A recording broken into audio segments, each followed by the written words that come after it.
2019 চনৰ মানৰ পৰাই আমি চৰকাৰৰ লগত যোগাযোগত আছিলোঁ। তেতিয়াৰ পৰাই আমি মুখ্যমন্ত্ৰী মহোদয় ডক্টৰ হিমন্ত বিশ্ব শৰ্মা ডাঙৰীয়াৰ সৈতেও আমি বহুবাৰ সাক্ষাৎ কৰিছোঁ। তেওঁ আমাক বহুতখিনি সহায় সহযোগ আগবঢ়াই আহিছে। আমি 2019 চনতে এই সেৱাটো নতুনকৈ নিবিদা লাভ কৰিছিলে বৰ্তমান পৰিচালিত হৈ থকা কোম্পানী EMRI গ্ৰীণ হেল্থ ছাৰ্ভিচে।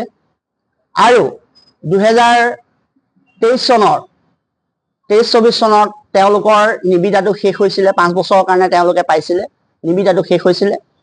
আৰু শেষ হোৱাৰ পাছত আমাৰ মনত শংকা আছিলে যে নিবিদা যদি বেলেগ কোম্পানীয়ে হওক বা এই কোম্পানীটোৱে পায়, তেতিয়াহ'লে আমি যিহেতুকে 5 বছৰ কণ্ট্ৰেক্টচুৱেলত চাকৰি কৰি আছিলোঁ, আমাৰ কৰ্মচাৰীসকল সুৰক্ষিত হ'ব নাই। যিহেতুকে আমি 2008 চনৰ পৰাই এই সেৱাটোৰ লগত জড়িত হৈ আছোঁ আৰু ইতিমধ্যে আমি 13-14 বছৰ এই সেৱাটোত আমি প্ৰদান কৰিছোঁ। গতিকে আমাৰ সকলোৰে এটাই আশা যে আমি এই সেৱাটোৰ লগত জড়িত হৈ থাকিব বিচাৰোঁ। আৰু সেইকাৰণে আমি মুখ্যমন্ত্ৰী মহোদয়ক আমি অনুৰোধ জনাই আছিলোঁ যে আমাৰ কোম্পানী যিয়ে নহওক, আমাৰ কিন্তু চাকৰিসমূহ থাকিব লাগে। আমাৰ এজনো কৰ্মচাৰী যাতে এই সেৱাটোৰ পৰা বঞ্চিত হ'ব নালাগে। আমাৰ যি দৰমহা, সেই দৰমহাটো আমি খুব কম পাইছিলোঁ আৰু সেই ক্ষেত্ৰতো আমি মুখ্যমন্ত্ৰী মহোদয়ক অনুৰোধ কৰি আহিছিলোঁ যে আমাৰ দৰমহা অলপ বৃদ্ধি কৰিব লাগে। সঁচাকৈ তেওঁক আমি ধন্যবাদ দিব লাগিব, কাৰণ তেওঁ আমাক যি হিচাপে তেওঁ প্ৰতিশ্ৰুতি প্ৰদান কৰিছে আজিলৈকে, তেওঁ কিন্তু কেৱল মুখেৰে প্ৰতিশ্ৰুতি প্ৰদান কৰা নাই, তেওঁ লিখিতভাৱেও প্ৰদান কৰি আমাক দেখুৱাইছে। গতিকে যিটো আমাৰ টেণ্ডাৰ পেপাৰ উলিয়াইছে, টেণ্ডাৰ পেপাৰটো আপোনালোকৰ 17/8/2024 প্ৰকাশ পাইছে। Notice inviting tender for operation and maintenance of Mrityunjay 108 ambulance under national service of NSM Assam. এইখন আমাৰ দাবীসমূহৰ ক্ষেত্ৰত গুৰুত্ব প্ৰদান কৰি আমাৰ কিছু সংখ্যক দাবী টেণ্ডাৰ পেপাৰত কিন্তু ইতিমধ্যে অন্তৰ্ভুক্ত কৰিছে। ইয়াৰলি ইনক্ৰিমেণ্ট শব্দটো যিহেতুকে এইবাৰ টেণ্ডাৰ পেপাৰত তেওঁলোকে ভৰাইছে, কিন্তু এই ক্ষেত্ৰত আমি ক্লিয়াৰ হ'ব বিচাৰিছোঁ যে ইয়াৰলি ইনক্ৰিমেণ্টটো আমি VDA যিহেতুকে লাভ কৰোঁ, কাৰণ আমি কোম্পানীৰ ফালৰ পৰা আমি সময়ে সময়ে শুনিবলৈ পাওঁ যে ইয়াৰলি ইনক্ৰিমেণ্ট সেইসকলে পাব যিসকলে VDA নাপায়। গতিকে আজি আমি সেই কথাটো চৰকাৰক স্পষ্টভাৱে জনাই দিবৰ কাৰণে কোম্পানীক আমি অনুৰোধ জনাম যে কৰ্মচাৰীসকল আমি কোম্পানীৰ কৰ্মচাৰী, গতিকে কোম্পানীৰ ফালৰ পৰা আমাক বছৰেকত কিবা এটা দিয়াটো আমি উচিত বুলি আমি অনুভৱ কৰোঁ। ৰক্ষা কৰি মুখ্যমন্ত্ৰী মহোদয়ে এইবাৰ টেণ্ডাৰ পেপাৰত উল্লেখ কৰিছে যে যদি এজন কৰ্মচাৰী চাকৰি জীৱনত মৃত্যু হয়, তেনেহ'লে তেখেতে মিনিমাম 10 লাখ টকা বীমাৰ পৰা লাভ কৰিব। তেওঁ ডিউটিত নাথাকিলেও যদি তেওঁ চাকৰি অৱস্থাত যদি মৃত্যু হয় 10 লাখ টকা দিব। আৰু যদি কৰ্মচাৰীজন অফ ডিউটিত থাকি আঘাতপ্ৰাপ্ত হৈ চিৰদিনৰভাৱে কৰ্ম সংস্থাপন হেৰুৱাব লগা হয়, তেতিয়াহ'লে তেওঁক 5 লাখ টকা প্ৰদান কৰিব। আৰু অন ডিউটিত ডেথ হ'লে মানে 20 লাখ টকা তেওঁক প্ৰদান কৰিব। আৰু অন ডিউটিত যদি ইনজুৰ্ড হয়, তেতিয়াহ'লে তেওঁক 10 লাখ টকা প্ৰদান কৰিব বুলি এইবাৰ টেণ্ডাৰ পেপাৰত লিপিবদ্ধ কৰিছে। গতিকে আমি মুখ্যমন্ত্ৰী মহোদয়ক ধন্যবাদ দিবই লাগিব, যিহেতুকে আমাৰ কথাসমূহ তেওঁ গুৰুত্ব সহকাৰে লৈ এইখিনি বস্তু লিখিত আকাৰত এইবাৰ টেণ্ডাৰ পেপাৰত উল্লেখ কৰিছে। আৰু লগতে কৰ্মচাৰীসকলৰ শংকা হৈছিলে যে কোম্পানীয়ে যিহেতুকে আমাক যিটো চেলাৰী দি ৰাখিছে, সেই চেলাৰীটো প্ৰকৃততে চৰকাৰে গম পায় নে নাপায়। পেপাৰত সেইটো পইণ্টটো তেওঁলোকে লিখিছে যে service provider shall submit employee salary slip, PF statement etc. To gov for monthly verification. খালি এইখিনিতে আমাৰ আৰু এটা অনুৰোধ থাকিব।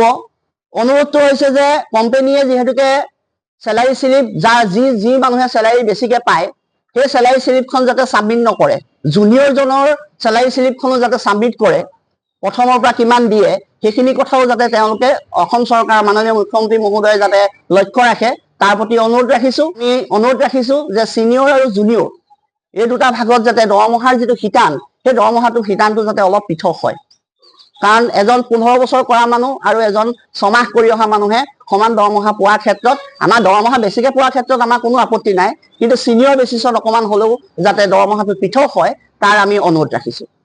আমি মুখ্যমন্ত্ৰী মহোদয়ৰ লগতে যি আমাৰ বিভাগীয় যি শীৰ্ষ বিষয়াসকল আছে, যিসকলে আমাৰ ভৱিষ্যত নিৰূপণ কৰিব, তো তেখেতলোকলৈও আমাৰ অনুৰোধ থাকিব যাতে আমাৰ যিসকল অসমীয়া যুৱক যুৱতী যি ইয়াত নিযুক্তি হৈ আছে 108 সেৱাত, তেওঁলোকৰ ভৱিষ্যত উজ্জ্বল কৰাৰ ক্ষেত্ৰত বা ভৱিষ্যত নিৰাপত্তা কৰাৰ ক্ষেত্ৰত বিভাগীয় কৰ্তৃপক্ষ শীৰ্ষ বিষয়াসকলে অকণমান চিন্তা চৰ্চা কৰিব।